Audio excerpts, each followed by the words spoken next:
Hello, my name is Esmeralda Cervantes, and I will be talking about persuasion and ethics for application 1.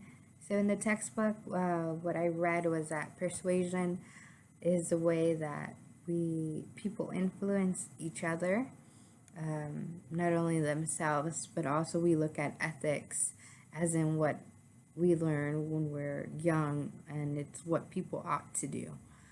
It's kind of like a golden rule. This creates the greatest good for the greatest number of people. So for the application, we'll be diving into persuasion and ethics. I'd like to discuss an event that occurred at one of my Disney stores that I had worked at a few years ago.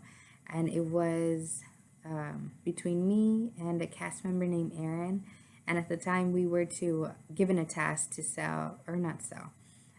offer up the Disney credit card, and whoever offered it up the most and got applicants received a gift. At the time, it was 2 tickets to go see the latest Star Wars movie, and this is a few years back, so I think it was the very first movie that came out in a long time.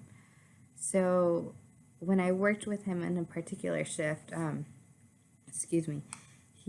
the way that he was going about it was kind of like a car salesman, and the way that he achieved the most applicants was he was saying, if you do this, I will give you a ticket to go see the new Star Wars movie with me, or if you do this, I will be the top seller, and stuff like that.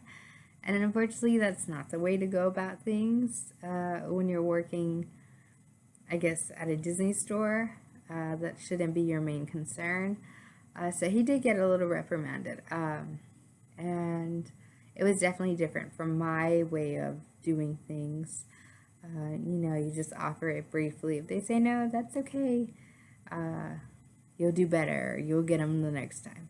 And I really didn't care, because I've never seen Star Wars until recently, so it wasn't big to me. But just the way that he was going about it was very different and very eye-opening for me.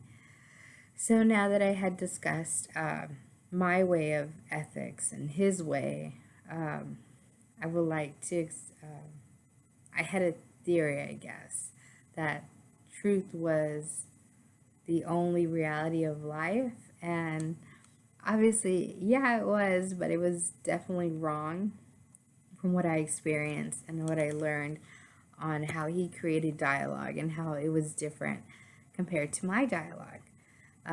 He was spinning words, and it was different from what I've heard at the time. So now that I made some inferences, I'd like to discuss how these inferences can be transferred to similar situations.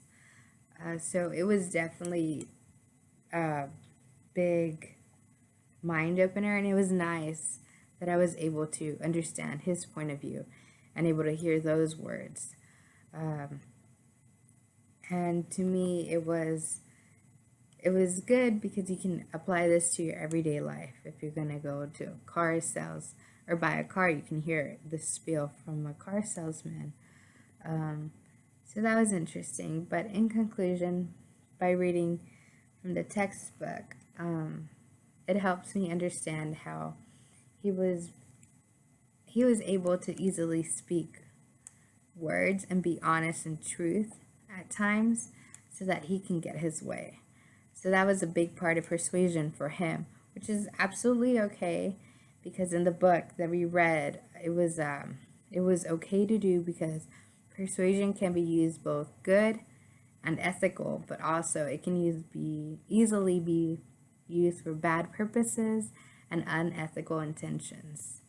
So what we can gain from this experience is that people tend to have different outlooks and ways of processing things that may be completely different to your way of looking at it.